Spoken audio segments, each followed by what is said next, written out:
وبتحاول تخس ومش شايف اي نتيجة، فاكيد عندك الحرق مش مظبوط. في الفيديو ده هقولك ازاي تزود الحرق عندك وهتبدأ تشوف نتيجة في اسرع وقت.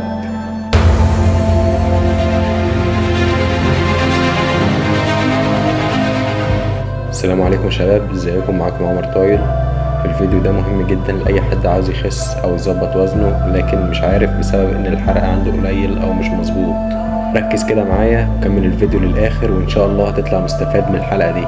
متنساش بس قبل ما تبدأ تضغط لايك واشتراك عشان يوصلك كل جديد وتفعل زر الجرس.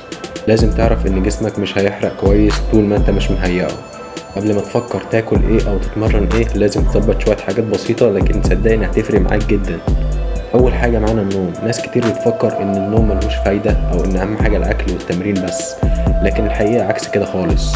لما تبدأ تسهر كتير جسمك بيبدأ يخزن دهون والكورتيزون بيبدأ يعلى، خاصة الدهون بتركز في مناطق البطن والمناطق العنيدة التانية حتى لو بتاكل قليل. وغير كده هرمون الليبتين بيقل جدا وانت سهران، يعني جسمك بيتم ماسك في الدهون كده ومش راضي يسيبها خالص.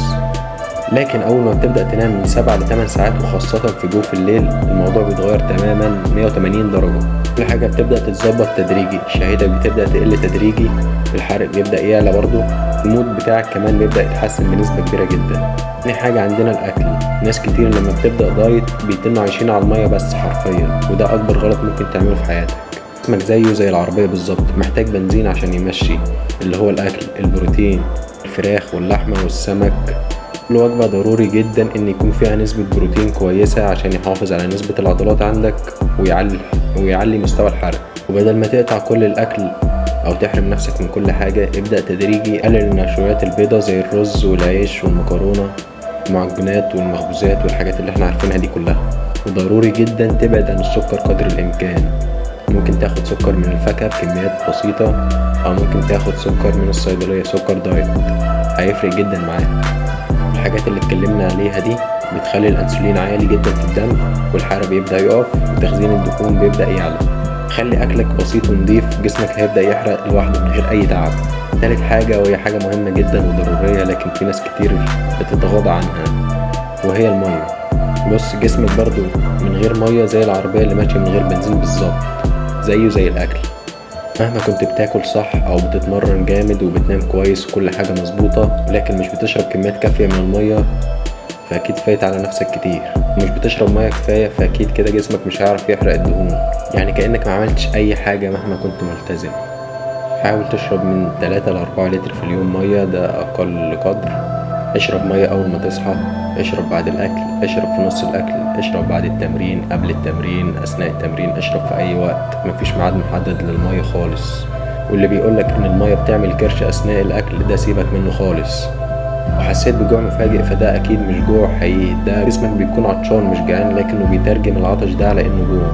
وما تنساش تخلي ازازة المية جنبك طول اليوم.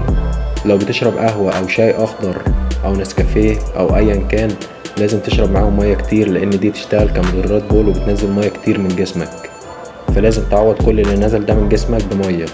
حرفيا المية اسهل وامن طريقة ممكن تنزل بيها وزنك وانت مش حاسس. رابع حاجة التمرين او الحركة. بص، جسمك عمره ما هيحرق مهما كنت بتاكل كويس وبتنام كويس بس مفيش حركة.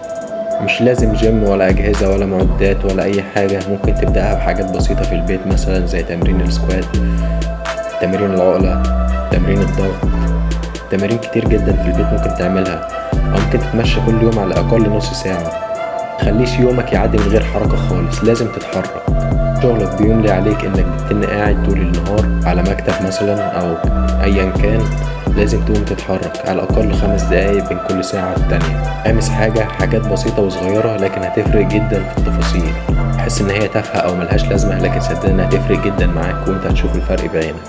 قبل ما تتمرن بنص ساعة لو شربت فنجان قهوة هيديك باور جامد جدا في التمرين، هيزود الحرق عندك برضو، بس اكيد خليها من غير سكر عشان ما يتعكسش الامر عليك. تاني حاجة المشي بعد الاكل مباشرة، مشي مش جري، مشي خفيف تظبط بيه مستوى السكر بتاع الدم.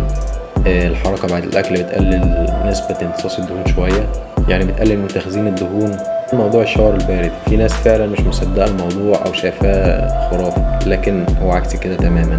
سادس واهم حاجة، كل الكلام اللي فات ده ملوش لازمة لو ما كنتش عامل عجز سعرات. تتمرن كل يوم وبتنام بدري وبتصحى بدري وبتشرب قهوة قبل التمرين وبتعمل كل اللي قلنا عليه ده، حتى لو اكلك هيلسي بس مش عامل عجز سعرات، عمرك ما هتخس، بل بالعكس هتزيد دهون. الموضوع كله بيتلخص في عجز السعرات. لازم تدخل جسمك سعرات اقل من هو بيحرقها عشان تبدأ تخس دهون. وبرضه مش معنى ان انت تقلل سعراتك انك تاكل اي حاجة براحتك، فاست فود والحاجات اللي مليانة سكر ودهون وزيوت مهدرجة، لان كده جسمك مش هيحرق صح وهيبان عليه تعب فعلا، وهتخسر نسبة عضلات كبيرة جدا، وهتتعب بسرعة وهيحصل لك نقص فيتامينات ومعادن. اهم حاجة في اكلك، ركز على البروتين والنشويات المعقدة. تبدأ تظبط الحاجات اللي قلنا عليها دي من أكلك ونومك وتمرينك، كل ده هيفرق جدا معاك في حرق جسمك بشكل طبيعي بدون أي أدوية أو حاجات تضرك أو تضر القلب أو الكلى أو تضر الأعضاء الداخلية عندك. وده كان كل حاجة عن فيديو النهاردة. لو استفدت ما تنساش تدعمنا باللايك واشتراك للقناة وتفعيل زر الجرس عشان يوصلك كل فيديو جديد، وسيب لي رأيك في الكومنتات. لو حد محتاج أي سؤال أو عايز نعمل له أي فيديو معين يسيب لي رأيه في الكومنتات. والسلام عليكم ورحمة الله وبركاته.